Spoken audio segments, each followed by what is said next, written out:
Analysts from Britain's Defence Ministry says Ukraine's forces have thwarted a Russian advance in the Donbas region. Russian troops are facing several setbacks as Ukrainian forces put up a strong counteroffensive in the east. Cities there are under heavy bombardment, with Russia fighting for control. Ukraine's military says Moscow's army is storming two villages near the city of Bakhmut.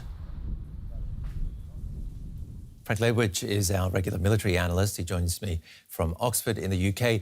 The British Defence Ministry says Ukrainian forces have prevented a Russian river crossing in the Donbas. Can you explain the significance? Yes, this is in a place called Belahorivka, which is just west of the town we were talking about yesterday, Severodonetsk, which the Russians are trying to encircle. And what happened there was that some rather clever Ukrainian engineers spotted, as was their job, combat engineers, spotted a particular place where they thought the Russians would cross the river. The Russians did try to do so. The Ukrainians had pre-registered, it's called, the artillery fire, and the Russian forces, as they crossed the river, were destroyed in doing so. And about just under a battalion tactical group's worth of material was attacked and destroyed there, and several hundred casualties. We don't know quite how many. But of course, then they tried, that was on May the 8th. They tried again. Apparently, they tried again in roughly the same place. We don't know what happened there. And they're still trying to cross that river. It's significant that they were stopped, but the push continues to try and encircle Severodonetsk, a key fortified city there in the Donbas.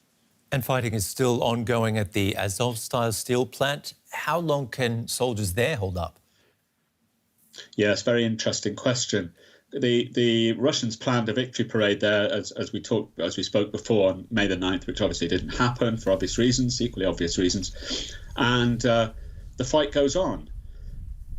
The answer to your question depends, I suppose, on the will of the defenders, which is assisted by the assumption that many of them, being members of the so-called Azov regiment, will be killed if they surrender. The other major unit, the 36th Marine Brigade, very elite unit in the Ukrainian armed forces, are also there. If they have food, they have water, and they have ammunition, they can hold on indefinitely. What the Russians are doing now, it's reported, is trying to block the tunnels. So the whole 11 square kilometre complex is underpinned by tunnel system. And the Russians are trying to find those and block them off now. I suspect they'll not do that for a long time. This can hold out for a long, long time, for weeks to come, as it has already, provided food, water and ammunition is available.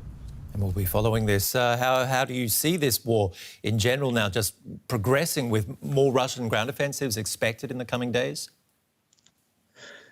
Yes, indeed. They are going to continue to try and encircle that town of Severodonetsk, which I think we're going to hear a lot more about. Their attacks slightly further west at the place, a town or in and around a place called Izium, have failed. And so they're focusing now on this Severodonetsk. Now, the Ukrainians have been waiting for them essentially there for 8 years. And as the Russians said the other day, that's a fortified town and they expect a hard fight, and they will get one, not unlike the one they got in Mariupol, I suspect, although there, in Severodonetsk, the Ukrainians will be better prepared. But I think in the medium term, we're grinding now towards a stalemate. Russian attacks will start to fade out. They'll start to culminate, as we said. But we're looking at a stalemate unless the West can keep feeding the Ukrainians with more and better equipment to change that calculus. But the Ukrainians will stop the advances. If Severodonetsk is encircled, they'll break out or be able to do so like they did before in Kharkiv, Sumy and other places. Heading towards a stalemate. The war in Ukraine, that insight from Frank Ledwidge, who lectures in strategy and law at the University of Portsmouth. Thank you. Thank you, man. Areas in northern Ukraine where Russian troops have retreated now face a massive and dangerous cleanup job. Ukrainian security teams are trying to remove rockets, munitions and mines, as DW's Fanny Facsar reports. A broken leg, an injured spine. Volodymyr Vakhalyuk barely survived a landmine explosion.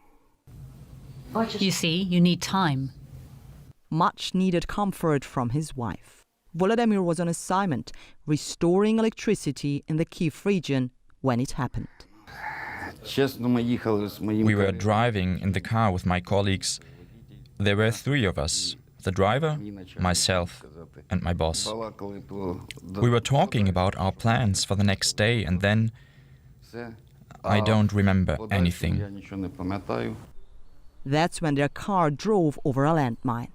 Vakhalyuk only survived because he was in the middle seat. His colleague sitting next to him died. Demining teams like this one work against the clock here in the Chernihiv region. Sometimes they're able to remove about 40 explosives per day. It's not nearly enough. The amount of work is huge, and now, because the grass is growing and everything is blossoming, it makes it impossible to work faster. It's harder, for instance, to see booby traps. Booby traps are banned by international law. The team's task today, a controlled explosion of this Hurricane rocket full of cluster munitions.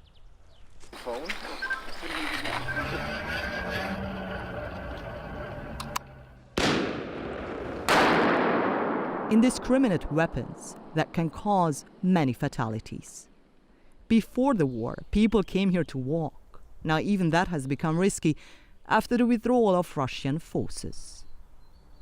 As you can see, they've left behind a lot of landmines, unexploded munitions like this one, and now they pose a threat to farmers who need to work on their land, but also to other civilians who simply accidentally happen to step on one of these here in the forest or in their backyard.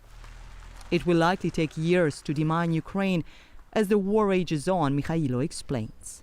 1 month of war equals 1 year of demining. Civilians get blown up by these traps. Those who have nothing to do with any of this and never wanted to be part of this war in the first place.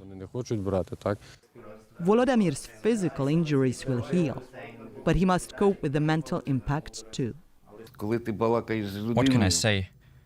When you speak to a person, and a minute or two later you understand that this person is not alive anymore, this is very hard. But someone needs to do the job.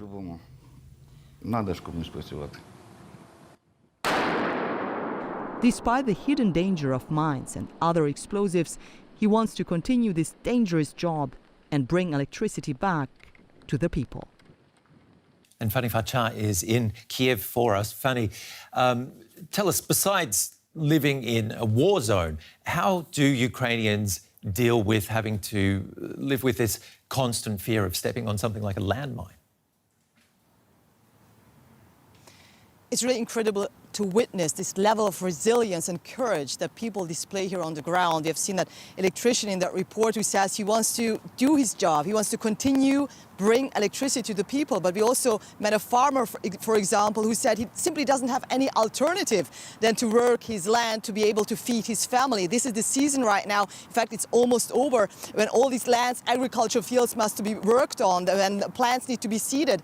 So in some ways, people don't really see another alternative to make money. And many other ways, they just say this is their way of telling Russia they're not going to give up their homeland. So they come back to these places that are literally littered with landmines, explosives and all kind of other devices, and they're risking their lives because they say they will not give up Ukraine. Now, the overall feeling, though, is of course people are scared, but they're especially actually fed up by the way this war is being fought. They say it's a very dirty war, and they say that this aggression by Russia, displayed by these mines that they left behind, clearly shows that it's a very ruthless war, and it's very likely that, as we have also explained in that report, this is a threat that Ukraine is going to face for years to come, even when this war may be over at some point and Russian aggression is over. But what they leave behind is something that Ukrainians, the people here, have to face for a long time.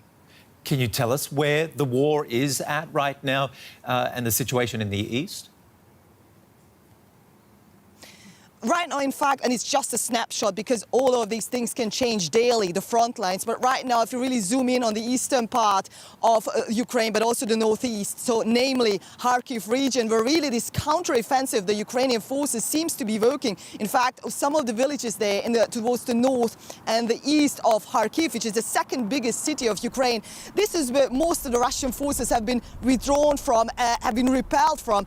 But the situation in the Donbas region is quite different right now. In fact, there's fierce fighting between Ukrainian and Russian forces trying to maintain control either part of little small villages. And we are hearing that at this point, it seems like the Russian forces seem to have a headway there, while at the same time, Ukrainian forces seem to advance as well, because the weapons actually from the West do arrive, and soldiers say that this is one of the reasons why they can actually gain this momentum right now. But the question is really whether this momentum that seems to be now rather working for Ukrainian forces, whether they can maintain this momentum. And this is the very sketchy picture there. As I say, we can only talk about the snapshot right now. Thank you very much for the very latest from Ukraine with Fanny Facsar there.